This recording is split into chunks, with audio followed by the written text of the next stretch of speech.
Alhamdulillahi Rabbil Alameen wa sallallahu wa sallam wa baraka ala Sayyidina Muhammad wa ala alihi wa sahbihi ajma'een. Allahumma allimna ma yanfa'una wa anfa'na bima 'allamtana wa zidna ilma innaka antal alimul hakim. Allahumma ameen wa ba'd. We continue with Riyad al-Salihin by Imam Nawawi rahimahullah ta'ala wa nafa'ana Allah bi'ulumihi fi ad-darain. Ameen. We're on the section on salam and the subchapter of the command to spread salam. We read hadith 845 and 46 last night.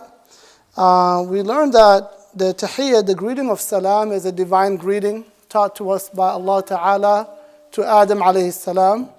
Adam was commanded to go to a group of angels and to greet them. And know that the greeting they give him would be his greeting and the greeting of his descendants. And so when Adam alayhi salam greeted the malaika, they said to him, Assalamu alaikum wa rahmatullah. And so that became the greeting of humanity taught to us by Allah Ta'ala by the means of the malaika. And so the following hadith is narrated by عن عمارة البراء بن عازب رضي الله تعالى عنه قال أمرنا رسول الله صلى الله عليه وسلم بسبع. The companion Umara, Abi Umara, his kunya is Abu Umara. His name is Al-Bara ibn Azib. He's a very well-known companion. He narrates that Rasulullah sallallahu alayhi wasallam gave us 7 commands. The first, he said, بِعِيَادَةِ الْمَرِيضِ, is to visit the sick. And we know there is abundant virtue in visiting the sick, and that Allah Ta'ala will ask the servant, why did you not visit me on the day of Qiyamah? And the servant will say, how can I visit you, Ya Rabb, and you are Rabbul Izzah? And he will say, my servant so-and-so was sick. You should have visited him. If you visited him, you would have found me with him. And so the sick, Allah is in their assistance. And so it is from the sunnah to always, if we know a brother is ill, to comfort them by visiting them and showing them support. That's one. Number 2, وَاتِّبَاعِ الْجَنَائِزِ, to follow the funerals. And so if a Muslim passes, part of honoring that Muslim is to go to their funeral. And this is the right of every Muslim, who we know and we don't know. If we have the opportunity, we honor that Muslim by going to their janazah. Number 3, وَتَشْمِيتِ الْعَاطِسِ, and to make dua for the one who sneezes. So when they say Alhamdulillah, you respond to them with Yarhamukallah. Interestingly, right, even in Christian tradition, they say bless you, right? So we can see this is something ancient, even before our Sharia, that the prophets practiced. Well, number 4, وَنَصْرِ الضَّعِيفِ, and to support the weak, the downtrodden, the oppressed, to be in their aid, to never look down upon the weak, rather to always side with them.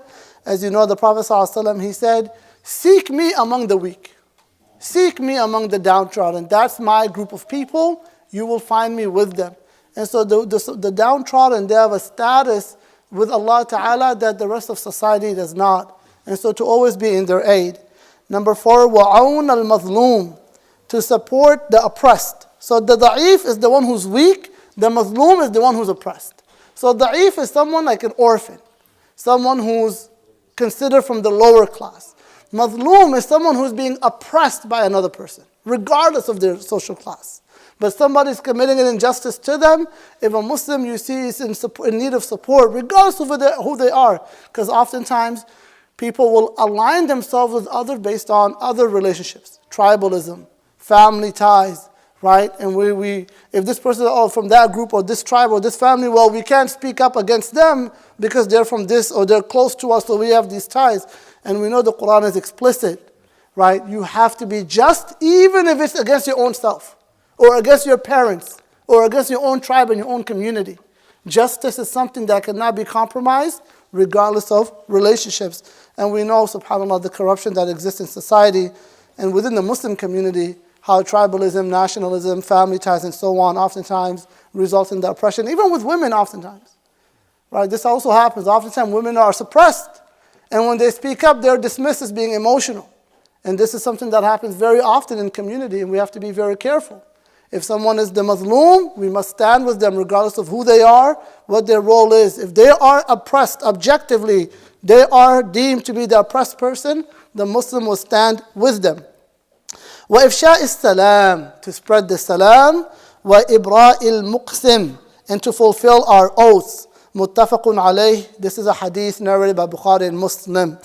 And so this is a very long hadith, 7 commands narrated by Al-Bara ibn Azim. We ask Allah Ta'ala to give us the tawfiq and the understanding and the guidance to act upon these divine commands and to follow in the way of our Rasul sallallahu alayhi wa sallam.